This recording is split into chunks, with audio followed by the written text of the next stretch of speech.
Papua New Guinea is the world's second largest island. It is a country that is filled to the brim with dangerous mountains, impenetrable jungle, and illegally armed groups. In 2014, myself and my friend Richard completed what many told us was impossible, an unmotorized crossing of the country through the interior without the help of porters.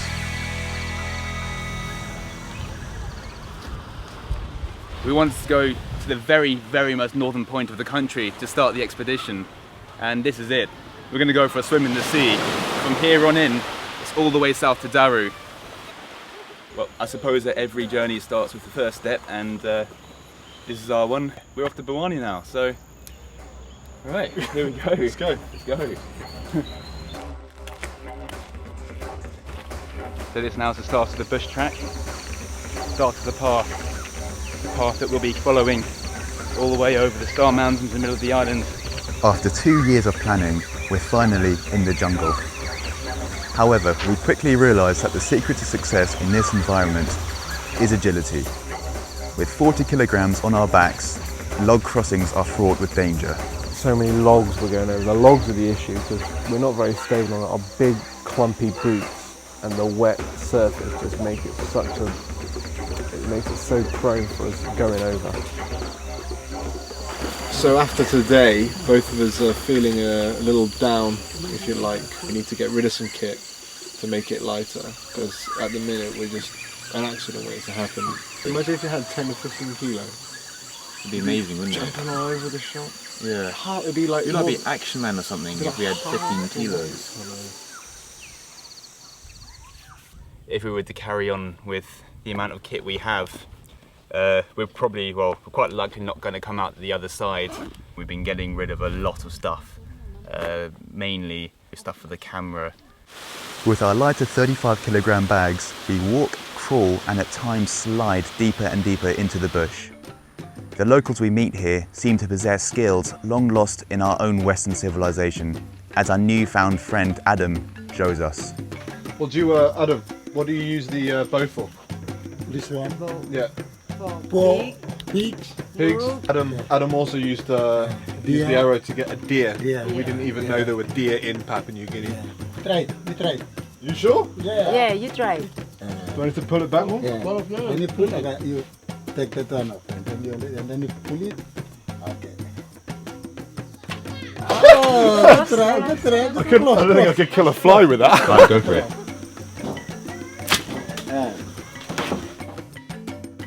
Playtime is over, and we carry on with our relentless forward movement into the interior. The terrain is becoming ever more wild, and we are struggling with what Papua throws at us, despite it being early days. We're just having a rest at the moment before what looks like is going to be a bit of an epic climb up. It looks more vertical than it is horizontal.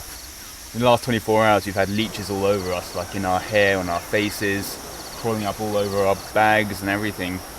And yeah, it's going to be a pretty emotional day, I think. Bugs are now our everyday lives. We can't get away from them. The swarms of mosquitoes are easy enough to deal with, but it is the bees that drink our sweat and the leeches that crawl up to our necks to suck our blood, which have become annoying. Quite a funny thing happened today. A leech got into Richard's face. It's just at the moment when we were eating, so he thought it was a bit of food. He stuck his tongue out to try and pull the food in before realising that there's a big fat leech on his lip. We've come to the end of the day and we walked into an abandoned village. It's kind of, I mean, if we'd walked into here when it was night time, it'd be very spooky, certainly. There's nobody here at all, it's completely dead. It's a pretty sweet spot for a dinner time or a campsite, because we've got a stream nearby, get washed in privacy, cook in privacy. Usually what happens is the whole town will crowd down and come and watch us wash, and sometimes there's even up to 100 people watching us wash our bits and pieces.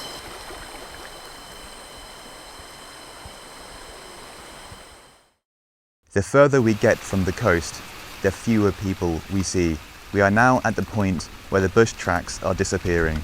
Richard and I now need to come up with a plan to stop us getting bogged down in the dense undergrowth. trying to make a raft at the moment to go downstream. Apparently the bus tracks from here run out, so this is the only way forward for the moment to build a raft. Transport's done a little different over here. So the guy at the top is just passing down the logs on the river. There's his patch picking it up. It's going. Whoa, whoa, whoa, whoa! So, Yet again, locals who agree to help us begin to demonstrate skills totally alien by building a raft from logs and vines. The only way for Richard and I to help is to cut down the trees needed for the raft.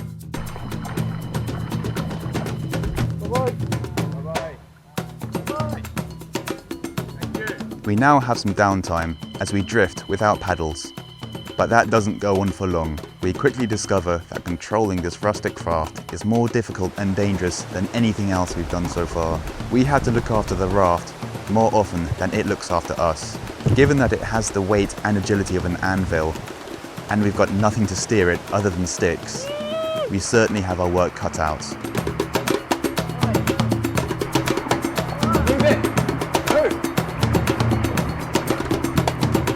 This has to be the most bizarre day of my life. It was so surreal. We were in the middle of Papua New Guinea going down a river on a raft that we helped build from logs and vines. And I expected it to be a little bit easier, just a bit floating, but it was such hard work. We were having to jump off the raft, trying to stop it if it got too fast when it got up to some rapids. It was hitting some rocks, hitting some logs.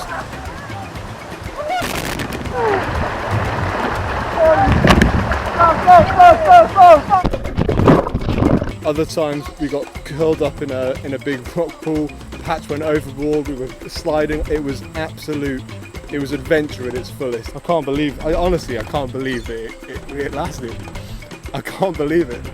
In the next chapter, there is a close call on a dangerous river crossing. Jungle rot becomes a problem on our feet, and a local voices his reservations about the expedition. yeah, I'm worried for myself and my two friends.